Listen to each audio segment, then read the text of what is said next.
Welcome to के academy. के academy में आपका स्वागत है। चलिए आज बात करते हैं class 7th NCERT science lesson number 8 पादप में जनन। पादप में जनन अपने वंश अथवा प्रजाति को बनाए रखने के लिए पादप और जंतुओं के लिए जनन आवश्यक है। कक्षा 6 के अध्याय 6 में आपने पढ़ा था कि सभी जीव अपने समान जीवों का जनन करते हैं। माता पिता से संतति का जन्म यानी कि जनन कहलाता है। लेकिन पादप कैसे जनन करते हैं? पादपों में जनन विभिन्न विधियों द्वारा होता है, जिनके बारे में हम इस अध्याय में पढ़ेंगे।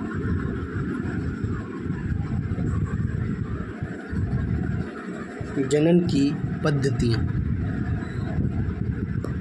कक्षा 6 में आपने पुष्पीय पादप के विभिन्न भागों के बारे में पढ़ा था। पादप के विभिन्न भागों के नाम बताइए और प्रत्येक के प्रकारों के बारे में लिखिए।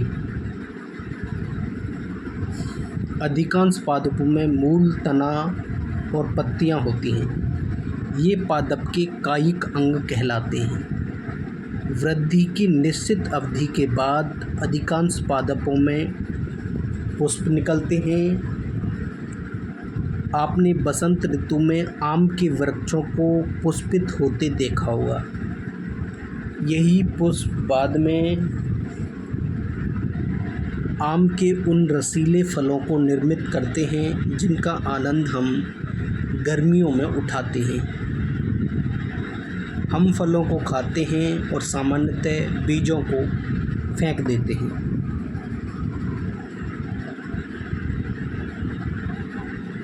बीज अंकुरित होकर नया पादप बनाते हैं। यदि ऐसा है तो पादप में पुष्पों की क्या भूमिका है? पुष्प पादपों में जनन कार्य करते हैं। वास्तव में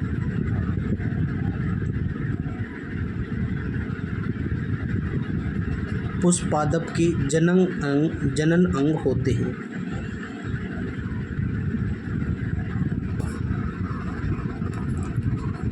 किसी पुष्प में केवल नर जनन अंग अथवा मादा जनन अंग या फिर दोनों ही जनन अंग हो सकते हैं।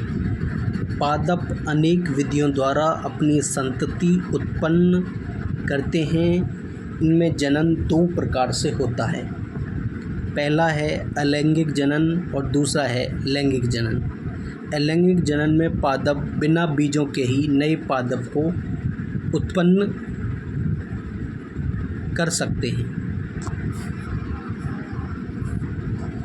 जबकि लैंगिक जनन में नए पादप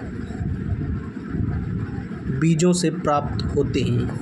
अलैंगिक जनन में नए पादप बीजों अथवा बीजाणुओं के उपयोग के बिना ही उगाए जाते हैं।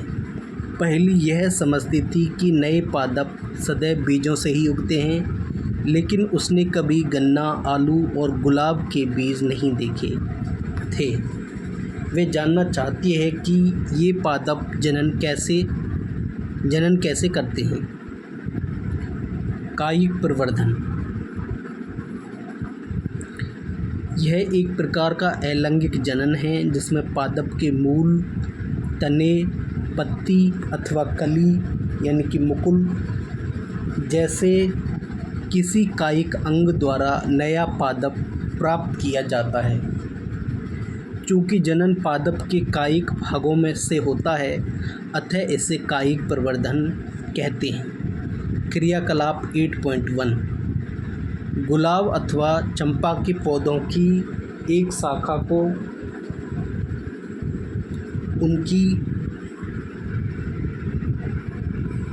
उसकी पर्वसंधि से काटिए। पर्वसंधि तने या शाखा का वह भाग है जहाँ से पत्ती निकलती है। चित्र 8.1। शाखा के इस टुकड़े को कर्तन या कलम कहते हैं। अब कलम को मिट्टी में दबा दीजिए। कलम को प्रतिदिन पानी दीजिए और इसकी वृद्धि को देखिए। नोट कीजिए कि जड़ मूल के निकलने और नई पत्तियों के निकलने में कितने दिन लगे। यह है पर्वसंधि। अक्ष से जुड़ी कलिकाएं। ये किसी गुलाब के तने की कलम से जनन। पत्तियों के निकलने में कितने दिन लगे। इसी क्रियाकलाप को जल से भरे पात्र में पानी प्लांट का पौधा उगाकर दोहराइए और अपने प्रेक्षणों को नोट कीजिए। आपने पुष्प कलिकाओं से पुष्पों को खिलते देखा होगा। पुष्प कलिकाओं के अतिरिक्त पत्तियों के कक्ष, पत्ती के पर्वसंधि से जुड़ाव का बिंदु में भी कलिकाएं यानी कि मुकुल होती हैं। ये कलिकाएं पुररोहों अंकुरों के रूप में विकसित होती हैं और कायिक कलिकाएं कहलाती हैं। चित्र 8.2 कला में एक छोटा तना होता है जिसके चारों ओर अपरिपक्व पत्तियां एक दूसरे के ऊपर अध्यारोपित रहती हैं। आलू की आँख से अंकुरित होता पादप।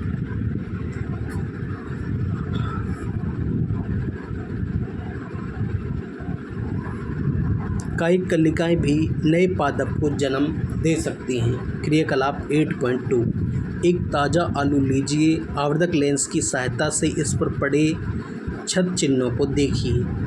आपको इनमें कलिका या कलिकाएं दिखाई दे सकती हैं। छद चिन्ह को आँख भी कहते हैं। आलू के कुछ टुकड़े काटिए जिनमें से प्रत्येक में एक आँख अवश्य हो और इन्हें मिट्टी में दबा दीजिए। उस स्थान पर कुछ दिनों तक पानी डालते रहिए जहां आपने आलू के टुकड़ों को मिट्टी में दबाया था। कुछ दिन बाद आलू के टुकड़ों को खोदकर निकाल लीजिए। आप क्या देखते हैं?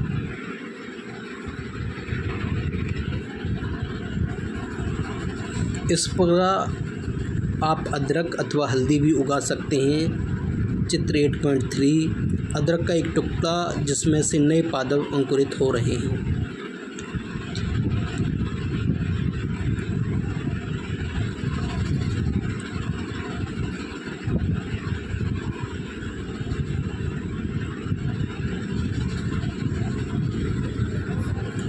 ब्रायोफिल्म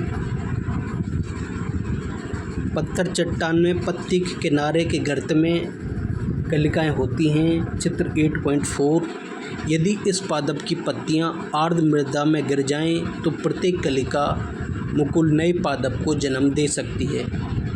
कुछ पादपों की जड़ यानी कि मूल भी नए पादपों को जन्म दे सकती हैं। उदाहरण के लिए शकरकंद और डालिया यानी कि डहेलिया।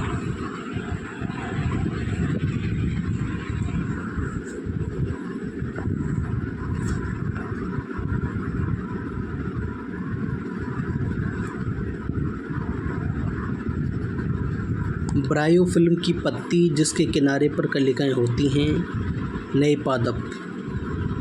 कैक्टस जैसे पादप के विभाग जो मुख्य पादप से अलग यानी कि विलग्न हो जाते हैं, विलग्न नए पादप को जन्म देते हैं। प्रति विलग्न भाग नए पादप के रूप में वृद्धि कर सकता है। बूजो जानना चाहता है कि क्या कायिक प्रवर्धन का कोई लाभ होता है। कायिक प्रवर्धन पादप द्वारा पादप कम समय में उगाए जा सकते हैं। बीजों से उगाए जाने वाले पादप की अपेक्षा कायिक प्रवर्धन द्वारा उत्पन्न पादपों में पुष्प और फल कम अवधि में ही आ जाते हैं। नए पादप जनक पादप की यथार्थ प्रतिलिपित होते हैं, क्योंकि वे एक ही जनक द्वारा उत्पन्न होते हैं। इस अध्याय में आपने आगे आप पढ़ेंगे कि इसके विपरीत लैंगिक जनन द्वारा उत्पन्न होने वाले पादप में माता पिता जनक दोनों के गुण होते हैं। लैंगिक जनन के परिणामस्वरूप पादप बीज उत्पन्न करते हैं।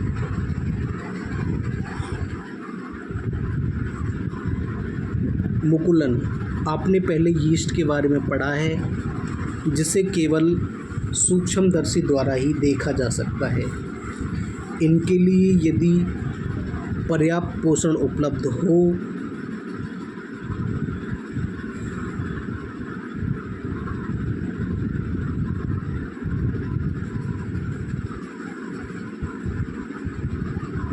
तो यीस्ट कुछ ही घंटों में वृद्धि करके गुड़न अर्थात जनन करने लगते हैं। याद रखिए कि यीस्ट एक कोशिका जीव है। आइए हम देखते हैं कि ये जनन कैसे करते हैं। क्रियाकलाप 8.3 शिक्षक शिक्षिका द्वारा प्रदर्शित किए जाने के लिए बेकरी के यीस्ट केक अथवा केमिस्ट की दुकान से यीस्ट पाउडर खरीद लें। चुटकी भर यीस्ट लेकर इसे